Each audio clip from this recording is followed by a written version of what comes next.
batang ito. Makinig ka na. Kilala mo ba ang taong mahilig sa kadena? Oh. Yung gumagamit ng kapangyarihan ng nen na may kadena, hinahanap kasi namin siya, bata. Kung hindi ako nagkakamali, sinusundan mo kami dahil inutusan ka ng taong yon. Hindi totoo yan! Sinusundan nga namin kayo pero meron kaming sariling intensyon. Kapag nalibang sila, susubukan ko tumakas. Paano ba yan? Tignan natin. Kung hindi totoo ang sinasabi niya, mahusay siyang sinungaling. Tignan nga natin. Ang unang tanong, bakit mo kami sinusundan? Sagutin mo na kaagad, bata. Mas lalong delikado kapag nagsinungaling ako. Malaking pabuya ang bibigay ng mafia pag nahuli kayo. Kung makakapagbigay kami ng impormasyon tungkol sa inyo, meron ding nakalaan na malaking halaga. Pangalawang tanong, saan mo natutunan ng pagbuntot? Hindi yun pagbuntot. Ang tawag doon ay Retsu. Isa sa kapangyarihan ng net para hindi maramdaman. Gusto ko kasi maging isang professional na hunter eh. Sino nagturo sa'yo? Isang master sa Mind Origin School. Pangatlong tanong, kilala mo ba yung taong may kapangyarihan na gumamit ng kadena? Kadena? Nagmula siya sa pagkontrol, pagpapabunga. Baka naman meron kong napansin na kadenang pinaglalaroan ng iyong master sa kanyang kamay nung tinuturuan kanya. Wala akong alam dyan. Ang aking master nagmula sa pagpapatupad. Saka ang tinuturo lang naman niya sa amin ay ang 4 na elemento. Ganun ba? Kung wala kang alam, wala ka rin pakinabang. Kung ganun ay ito na lang ang huling katanungan. Pumili ka ng isa sa 2 tanong pero mag-isip kang mabuti. Gusto mo na bang matapos ang buhay mo ngayon? Anong pipiliin mo? Sumagot ka sa loob ng 3 minuto.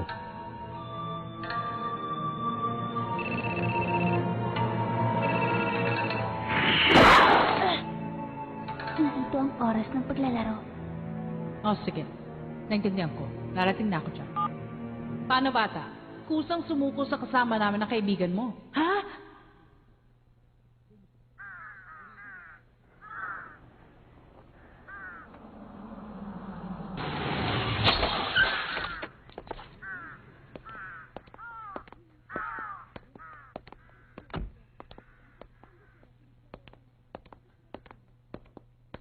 Talaga ba ipapakita nila kung saan sila nagtatago?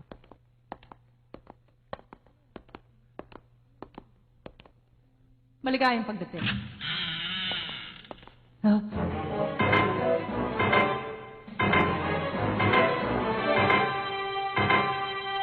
Pagkukunwaring inosente. Sabi na nga ba't miyembro siya ng Spider? Pero gusto niya sigon, kaya siguradong tutulungan na kami. Pagkukunwari inosente. Ha? Lagot. Naku. Bakit? Meron ka bang nakilala dito? Wala. Tama! Siya ba yung babae nakita namin noon? Shizuku, kilala mo ba ang mga ito? Hindi Naalala ko na, yung batang nakipagbunong braso. Nakalimutan ko na yon. Nung isang araw, nakipagbunong braso ka sa kanya, natalo ka. Ay nako, hindi talaga natatandaan ni Shizuko ang ganyang bagay. Hindi totoo yan. Hindi ako ang pinakamalakas pero hindi ako matatalo sa bata. Pero ginamit mo na ng kanang mong kamay. Bakit? Samantalang kaliwete naman ako? Ewan ko nga ba? Hindi rin kita maintindihan nun eh. Sigurado yan. Talaga? Kinala mo sa bunong braso itong si Shizuku? Ang galing! Hindi ko akalain na meron pala siya ng Generyodan. Kung ganon, ako naman ang kalaban mo ngayon. Ulitin mong ginawa mo. Wala ka na ba? Go! Subukan mo ulit. Handa. Go! Franklin, pagdating sa palakasan sa bunong braso, sa palagay mo, pang ilang kaya ako sa grupo? Sa tingin ko, pang 7 o pang 8. Hindi ka mahina pero hindi ka masyadong malakas. Tama ka. Dahil ang pinakamalakas sa grupong ito ay nagangalang Ubon. Kaya lang ay tinumban na raw siya noong taong mahilig sa kadena. Sinabi naman namin sa inyo, hindi namin kilala ang taong yun eh! Umihimik ka dyan. Kapag nagsalita ka ulit ng walang permiso, masasaktan ka. Subukan mo pa. Nagmula si Ubon sa pagpapatupad. Isa siyang simpleng tao. Wala kang masasabi sa trabahong gagawin niya. Hindi pa siya sumisira kahit kailan. Madalas na kaming makalaban ni Franklin dahil lagi kaming huli sa usapan. Palagi ako natatalo sa aming simpleng laban. Kilala ko na siya bago mabuo ang Spider. Kilala ko siya higit sa inyong lahat. Siya ay... Hindi pa siya natatalo sa kahit na anong laban. Sigurado nahulog lamang siya sa kung anong klaseng patibong. Hindi ko siya mapapatawad. Kahit maubos pang lahat ng tao sa mundong ito, matinding galit sa amin noong mahilig sa kadenang yon. Pamilya ng Nostrad ang umupa sa kanya, isa sa mga miyembro ng mafia. Matindi ang galit sa Generyodan. Inupahan lang. Hindi maaari. Sigurado nga hindi niyo siya kilala pero baka may narinig na kayo tungkol sa kanya. Kaya mag-isip na kayong mabuti. Kung meron kayong nalalaman, huwag na kayong magdalawang isip. Wala akong alam. Kung may nalalaman ako, hindi ko sasabihin sa inyo. Ano? Sige, huwag ka mahiya. Iyakan mo yung kaibigan. Akala ko wala kayong dugo o luha. Pero bakit yung iba hindi nyo mapagbigyan? Maliit na bagay lang. Dahil sa napakaliit na bagay, hindi nyo nakakayang pigilan ng inyong sarili. Bakit hindi nyo mapigilan ng inyong sarili sa pagkitil ng buhay ng tao?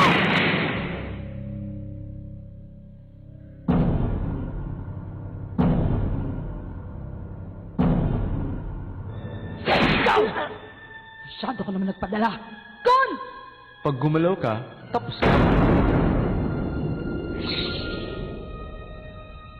Sagutin mo ang tanong. Kilala lang ba yung mahilig sa kadena? Hindi mo ba narinig? Wala akong sasabihin sa inyo na kahit ano. Gawin mo ng gusto mo! Hitang! Huwag muna. Anong huwag muna? Kung ano man ang iniisip mong gawin sa kanya. Bakit? Alam mo ba kung anong gagawin ko sa kanya? Oo, may gagawin ka sa kanyang braso. Sisimulan ko sa kanyang daliri. Sa kanyang kuko. Wala akong pakialam. Basta huwag mong gagawin. Sino ka para pigilan ako sa gusto ko? Hindi kita kailangang sundin. Tama na yan, Nobunaga. Naaalala niyo pa ba ang patakaran dito? Tawa lang seryosong ayaw sa lahat ng mga miyembro. Hindi ko nakakalimutan. Kung may hindi mapagkakasunduan, gumamit ng coin. Sapot. Gagamba. Gagamba. Setang, itiwan mo siya. Anong gagawin natin dyan sa dalawang yan? Wala naman tayong malamang impormasyon tungkol dun sa mahilig sa kadena. Kung wala silang alam, paalisin na lang natin sila. Ano sa palagi mo, Paknoda? Pinag-aralan ko ng mabuti ang dalawang bata niya. Wala silang naaalala at hindi sila inutusan ng mahilig sa kadena. Talaga? Oo, wala silang natatanda ang taong mahilig sa kadena. Wala. Nagkamali yata hula mo ngayon. Nakapagtataka. Pero dahil sinabi sa atin ni Pakunoda, siguradong tama yon. Gon, may ginawa ba sila sa'yo nung papunta kayo dito? Wala naman. Meron lang silang itinanong sa akin. Tama ka. Ibig sabihin, pinag-aaralan niya kami ng walang sinasabi. Pero anong gusto nila malaman? Sa nakikita kong pagtrato nila sa kanya, parang lahat ng sasabihin ng Pakunodan yun pinaniniwalaan nila. Masigurado pa to kaysa sa panghuhula. Ano ba talaga ang ginagawa niya sa amin? Wala siyang naalala at hindi sila inutusan ng mahilig sa kadena. Alaala? Alaala? Paano niya nalaman yun? Ikaw, may nalalaman ka ba tungkol dun sa taong yun? Sa mahilig kumamit ng kadena? Ang kakayahang malaman ng alaala kapag hinawakan ka lang niya. Kung ganun nga, tama ko. Malaking problema to. Nung oras na yun, wala pa akong alam tungkol sa taong mahilig sa kadena. Pero ngayon, parang naiisip ko na. Kapag hinahawakan na ulit ako, delikado. Wala naman yata silang alam Baka pwede na natin silang paalisin. Problema lang kung mananatili pa sila dito. Hindi. Paano tayo makakasiguro na wala nga silang alam doon? Dapat nating malaman kung sinong nasa likod nila. Tanungin na lang muna natin sila kung sino ang may pakana nito bago natin sila pakawalan. Kung sino man yung taong yon, hindi siya yung mahilig sa kadena. May iba siyang plano, kaya wag muna natin siyang isipin. Kung ganon, pareho kayo ng opinion ni Nobunaga. Sa pamilya lang ng Nostad, marami na tayong makukuhang impormasyon. Tama ang yung sinabi. Sa oras na ito, ang target lang natin ay yung mahilig sa kadena. Kaya wala na tayong pakialam dun sa iba. Yun ang napagkasunduan namin. Makakauwi na kayo. Hindi. Sandali. Hindi siya aalis dito. Ikaw bata. Sumali ka sa spider. Ayoko nga! Sumama ka na lang sa amin. Tapusin nyo na lang ang buhay ko ngayon kaysa sumama ako sa grupo nyo! Galit na galit ka talaga sa akin. Hindi ba nagmula ka sa pagpapatupad? Eh, anong pakialam mo? Sinasabi ko na nga ba?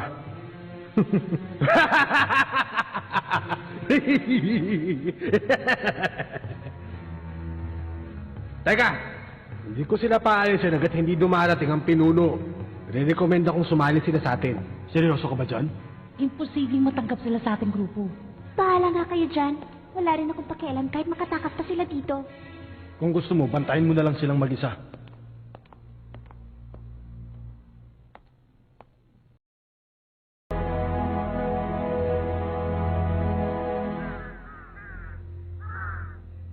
Hindi ko alam kung bakit, pero tumigil na ang mga mafia. Hindi natural sa kanilang malahimik habang tayo naman ang diretso sa ating ginagawa. Ang pinakamaganda na nating nahuli sa araw na ito ay yung dalawang bata. Sa palagay nyo, sumuko na kaya sila? Hindi. Hindi ko maisip na mapapasuko natin sila. Isa itong paghahanda para sa susunod na operasyon. Kung ganun, dapat na natin baguhin ang plano. Kailangan natin ubusin ang lahat ng mga mafia na susugod sa atin. Pero bago yun, tanungin natin sila tungkol sa taong gumagamit ng kadena.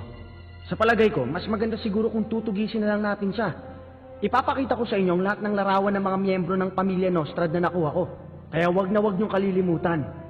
Lalong-lalo na itong 5 nasa harapan. Ang mga bodyguard na nagbabantay sa kanyang anak na babae. Anak na babae? Sila ang mga taong dumukot kay Uvon. Pero ang sabi ni Uvon ay wala sa kanila yung gumagamit ng kadena. Hisoka! Huwag na. Ha? Wala din yung taong gumagamit ng kadena, kaya hindi ko na kailangan yan. Kaya kahit meron tayo niyan, baliwala rin. Maaring tama ka, pero... Kalimutan mo na yan. Huh? Ang sabi niya hindi niya kailangan, kaya huwag mong pilitin sa kanya. Tama ka. Tikisan nyo na yung nasa itaas, bandang kaliwa. Tinapos na siya ni Yuvon. Total, hindi naman natin alam ang itsura ng mahilig sa kadena. Hanapin natin yung mga kakilala niya. Gaya ng dati, magkakaparis pa rin tayong aalis dito para sa paghahanap ng mga taong yon. Paano? Magkita na lang tayo dito mamaya alas 10 ng gabi. Tayo na! Teka muna, may iwan dito si Nobunaga. Sinong kasama ko? 10 tayong taong nandito. Yung maiwan na lang ang samahan mo. Iwan?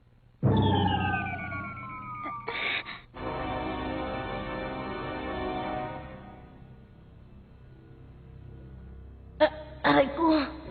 Teka muna, kakilala mo yung batang nakikipagbo ng braso, hindi ba? Pero umaarte pa rin kayong hindi magkakilala.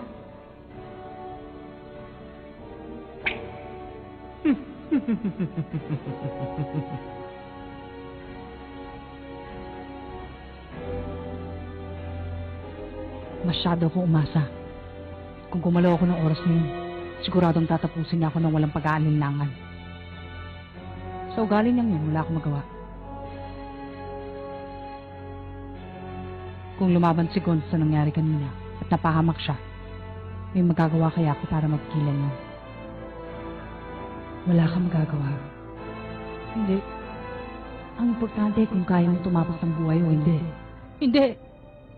Hindi mo siya kayang tapusin. Iyon ang kasagutan. Imposible.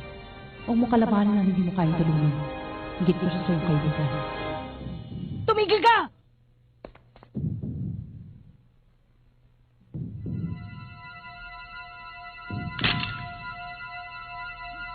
Nakakatakot ka naman. Ang itsura mo'y handa nang lumaban. Hanggang dyan ka na lang. Kapag lumampas ka sa teritoryo ko, tatapusan mo na ako.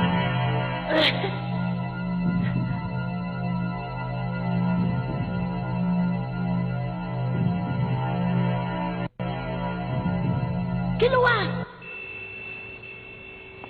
Ano? Pareho? Si Yvonne at ang batang yon?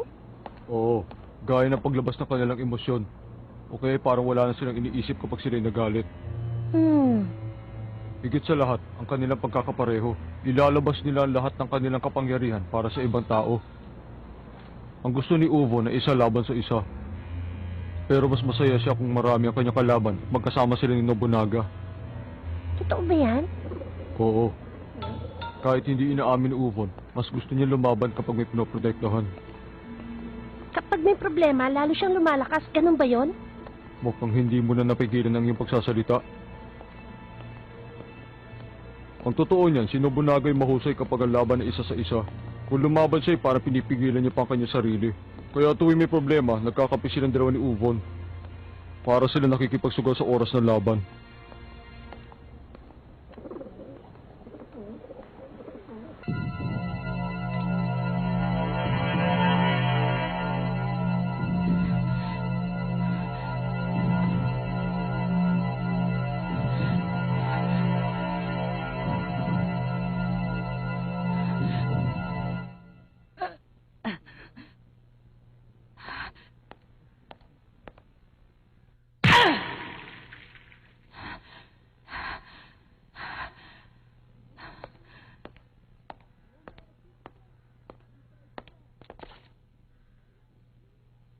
Imposibleng manalo kung lalabanan natin siya.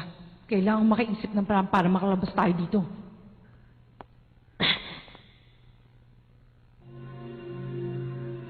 Isa lang ang pintuan. Yung kayang bintana. Maliit lang na bintana para sa ilaw. Paano ko siya mapapaalis dyan sa pintuan na yan?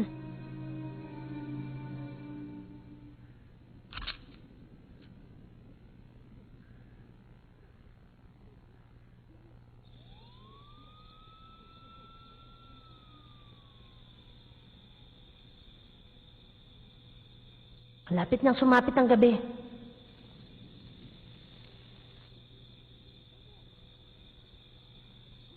Kahit pa sa gabi, imposible pa rin.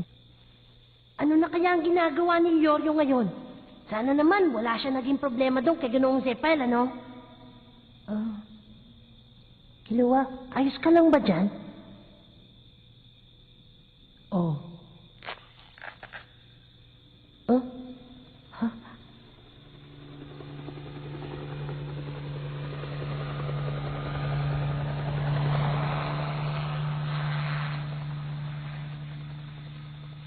Aba, ano na nga ba yung paraan na itinuro sa atin ni Ginoong Zephyr? Yung burn stick, yung open? Ano pa nga ba yung isa? hindi ko alam. Side sticking, yun na nga ba yun? Hindi yata tama yun ah. Teka, kapag tinunaw mo ang unang pandikit, gamit ang apoy, ang tawag doon ay walang iba kundi burn stick. Gon, Huh? ako na lang ang magiging pain. Gamitin mo ang pagkakataon, umalis ka na dito. Ano ba sinasabi mo? Sigurado ka? Huwag mong subukan yan. Siguro naman hindi ka na bata para maliitin ang kakayahan ko, di ba? Hindi na kayo makakalis dito. Alam ko yan. Huwag ka mag-alala. Ang maliwanag na kwarto, merong isang pintuan. Madaling malalaman ang pinag-uusapan at gagawin. Ang kalaban ay matagal nagbabantay. Siguro, mahusay siya sa paggamit ng espada. Ang oras niya para gumawa ng aksyon ay mas mabilis kaysa sa akin. Kaya kung susubukan ko, siguradong delikado ang lagay ko. Imposible. Wala ka nang magagawa. Tumahimik ka dyan. Hindi mo malalaman kung hindi ko gagawin.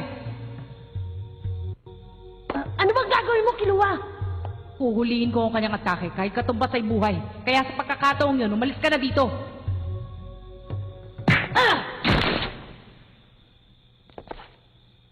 Ikaw talaga! Ba't mo ginawa yun? Dahil napakasakit mo! Ha? Sasayangin mo lang ang buhay mo dahil dyan sa kalokohan mo! Ano sinabi mo?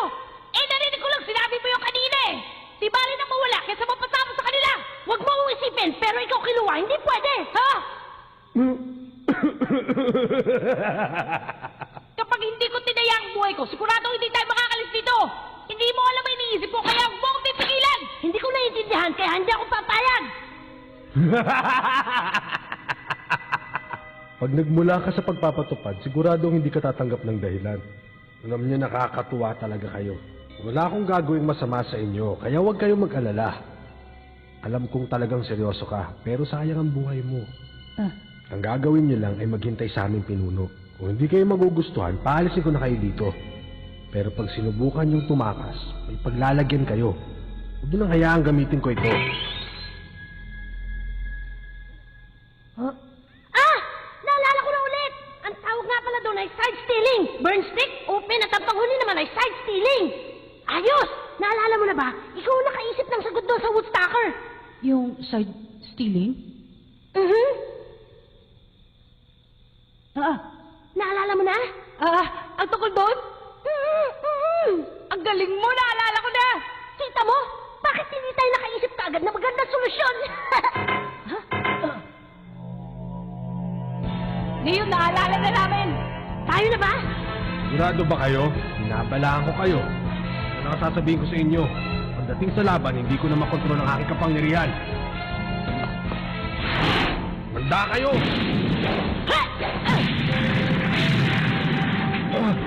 Sino pader? Kung hindi pwede sa pinto, sirain ang pader!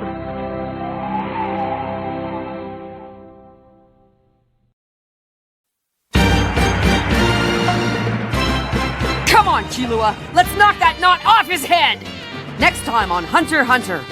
Kurapika, assassination team, Zoldyck! Hey, Nobunaga, better get your nen checked.